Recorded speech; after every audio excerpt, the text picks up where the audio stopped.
And, how many times do we actually date somebody and we open up and lay it all down? And it's scary when you look at it, because you're telling this person, I trust you so much that I'm going to let all my walls down. Everything that I grew up to cherish, everything, I'm letting it down because I trust that you are the one for me. And looking back on it, the girl was 19 or 20 dating him, and then got engaged to him. You think about it, you subtract 90 from 20 years, 20. That's 70 years? 7, 8, 9, yeah. 70 years. If she would have married him, how long they would have ended up staying together? If, in fact, they would have stayed together. It's crazy when you put it into numbers. Like, maybe you don't know your soulmate. Maybe, you think you know your soulmate. But it's like, you really have to ask yourself, is this person that I'm dating now, or will be dating, or started dating, is this a person that I want to spend the rest of my life with? Is this a person I want to have kids with, have a relationship with? Is this the person that I'm going to have every meal from here on out with? That I'm going to go to family vacations with? That I'm going to introduce to my family with? Is he the guy? Or is she the woman for me? It's scary when you think about spending your life with somebody. Because that's it. This is your best friend. This is your lover. This is your counselor. This is your best friend for life. If you don't get divorced and everything. But, if you figured this is your soulmate, then I don't think you were going to get divorced. But, it's still like that. It's still pretty scary to do that.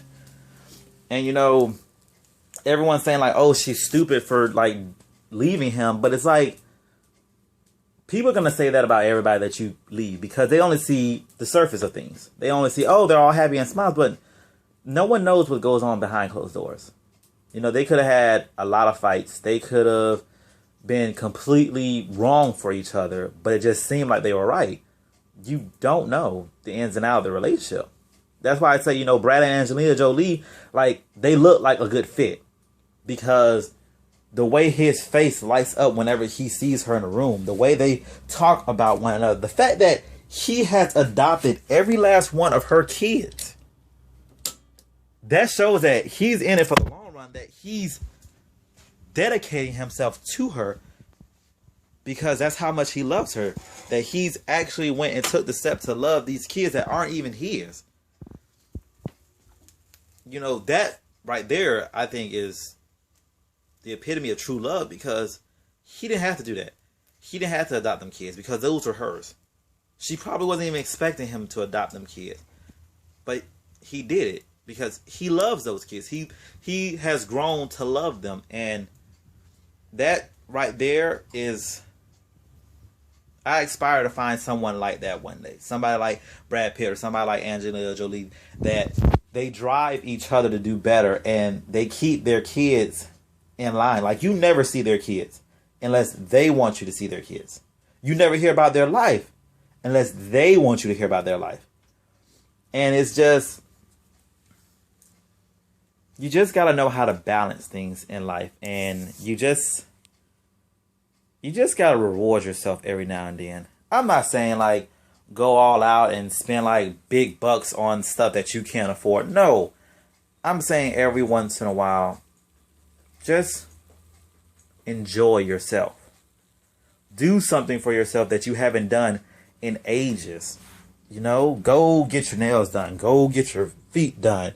Go get all dolled up and go to the club and just dance. Don't sit there on the wall scared to dance. Dance. Because if you stand hanging on the wall forever, you're never going to experience what it's like to be out there on the dance floor. To be out there in that light. Be out there enjoying that moment where you realize it doesn't matter who looks at me. It doesn't matter what others think. All that matters is that I'm happy in this moment and that I love myself.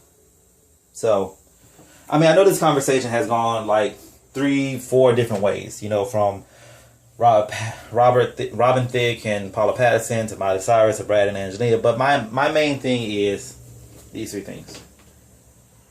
Don't let your kids find role models in TV. Let you be the role model to them.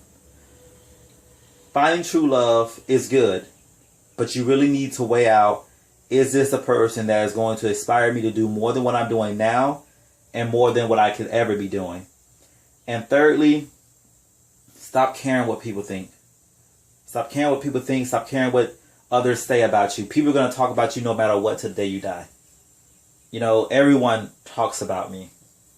Yeah, it hurts. It does. But they never have the balls to come say it to your face. And that's the joy of it. They will never in their life come up and say, I can't stand you. I hate you. Because they're afraid of what you're going to do later.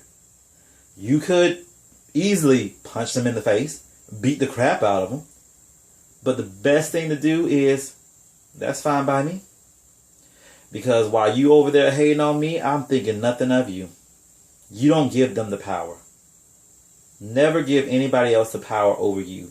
Never let anybody take your happiness away and make you stop doing things because you're afraid that they're going to talk about you to other people and they're going to turn on you. Never, ever let that happen. You hold the power over your life, not them.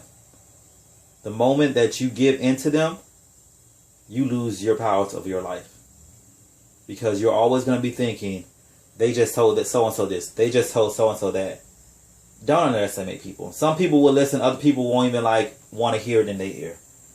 You have to be the person that just moves forward, smiles, and say, I really don't care.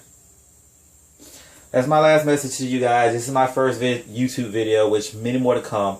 I'm hoping to bring some sort of personal experience to these videos and showing you guys, you know, that I understand how life can be and I see things probably not the way most people see. So that's that. Have a good day, guys.